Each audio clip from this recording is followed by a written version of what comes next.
Retomamos con el Acuerdo Romero. 1893, ya se sabe que en 1894 la Argentina no va a poder afrontar por sí misma los compromisos externos y se llega a una renegociación con los acreedores por el cual se alargan los plazos que tiene Argentina para afrontar sus obligaciones. En este caso, seguimos hablando del Estado Nacional. Eh, el Estado Nacional lo que va a hacer es emitir nuevos bonos que van a reemplazar a los anteriores, cuyo interés se va a empezar a pagar alrededor de 1897 y el capital recién se va a pagar en 1901. Así que le está pidiendo una prórroga importante a los acreedores que no tienen más remedio que aceptarla porque el Estado argentino estaba quebrado. ¿Sí?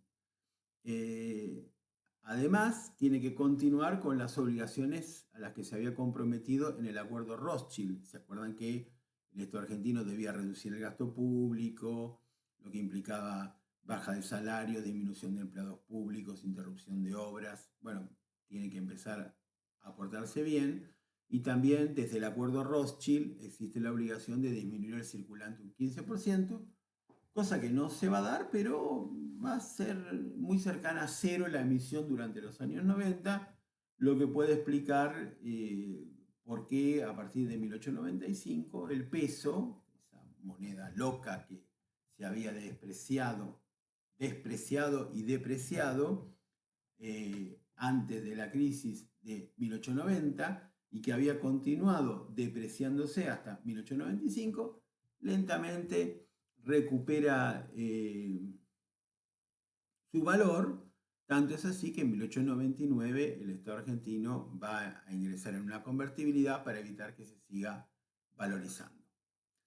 Lo cierto es que estos acuerdos, no es cuestión del texto, ustedes saben que el acuerdo Romero se va a empezar a cumplir antes porque las cuestiones vinculadas a la economía y al ingreso de oro en el mercado argentino y a la posibilidad del Estado argentino de cobrar impuestos y por ende tener fondos para comprar el oro que ya circula en su mercado, eh, van a mejorar muchísimo, pero ese no es el tema del texto. El tema del texto es que se van a ir resolviendo los distintos compromisos.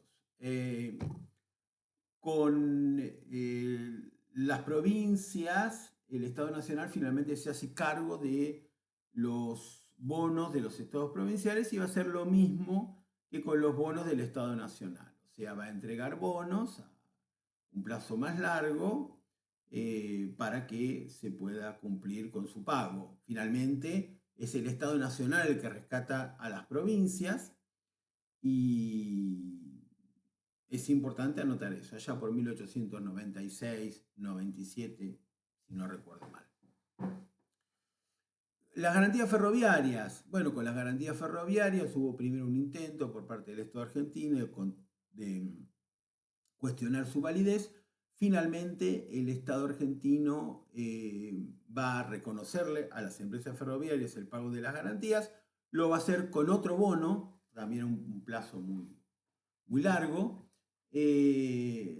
Por supuesto que los bonos que se les entregaban a los acreedores de las provincias y los bonos que les entregan a las empresas ferroviarias como pago de las garantías y los bonos del Estado Nacional y los bonos del Estado Nacional reemplazando a los bonos de las provincias, todos estaban nominados en oro, o sea, no estaban nominados en pesos. Entonces, dentro de lo que sería esta situación, el Estado argentino va refinanciando, lo consigue hacer. Con las cédulas hipotecarias sucede lo que yo les decía. En el texto, voy a ver si lo puedo encontrar ahora, seguro que lo voy a encontrar,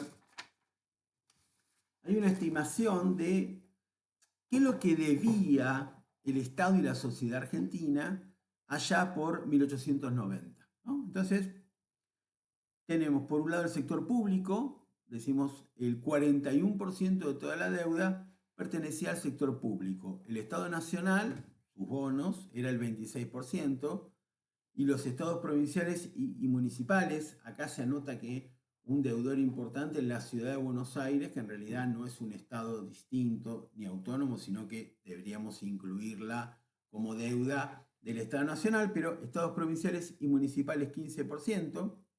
Y del otro lado tenemos el sector privado, los ferrocarriles, que en total reúnen el 37%. Los ferrocarriles, el 25%, fíjense qué importante es el endeudamiento de las empresas ferroviarias, y otras empresas privadas, puede ser compañías de colonización, bancos, deben un 12% de toda la deuda que tiene Estado y sociedad argentina. Acá está sumado. Y en el medio están las cédulas hipotecarias, ¿sí? Que en principio son deudas que tienen los bancos hipotecarios y que se supone que tienen que redimir, que tienen que pagar, ejecutando la garantía real con la que habían constituido las hipotecas los deudores hipotecarios. De todas maneras, eso, como dijimos, no va a suceder y están ahí, pero estas cédulas hipotecarias son el 22%. Yo para que se den cuenta lo importante que eran y por qué he dedicado tiempo a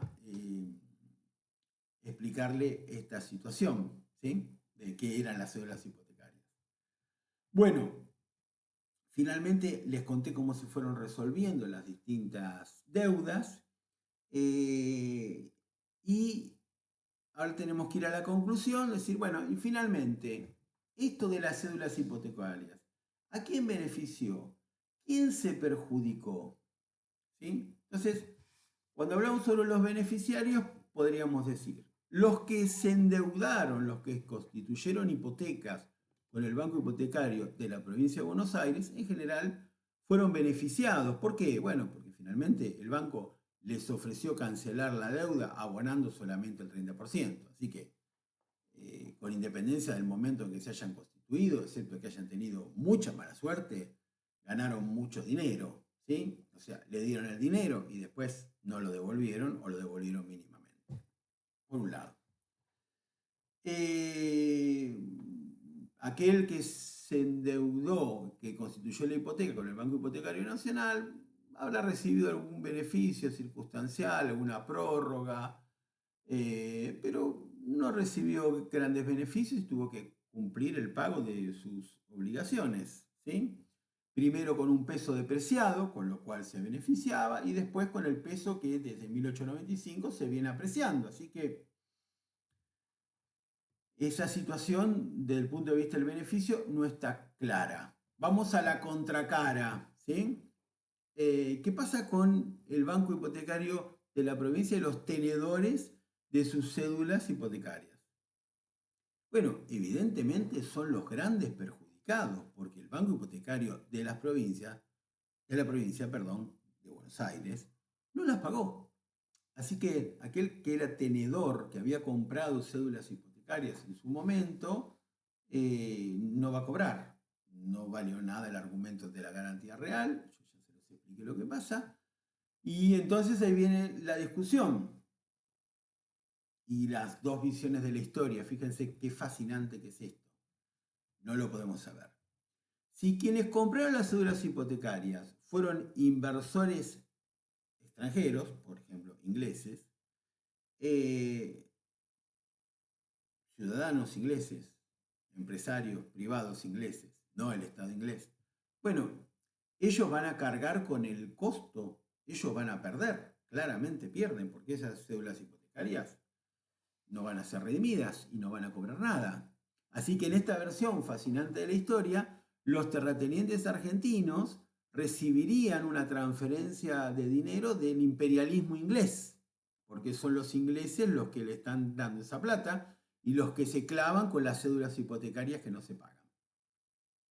Ahora, ¿qué pasa si quien compró la cédula hipotecaria es un inmigrante que con el fruto de su esfuerzo pudo ahorrar?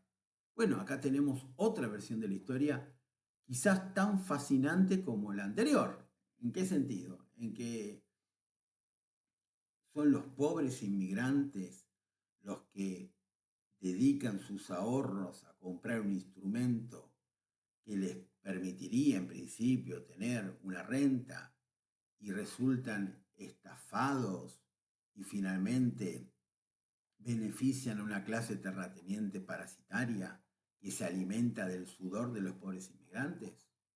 Fíjense cómo la historia muestra estas dos visiones tan fascinantes como incomprobables. Es muy difícil. Normalmente los historiadores lo que hacen es buscar en los periódicos de la época y la queja de algún inmigrante que no le pagaron o la queja que hacen en los diarios ingleses sobre los argentinos que son irresponsables y no cumplen con sus compromisos.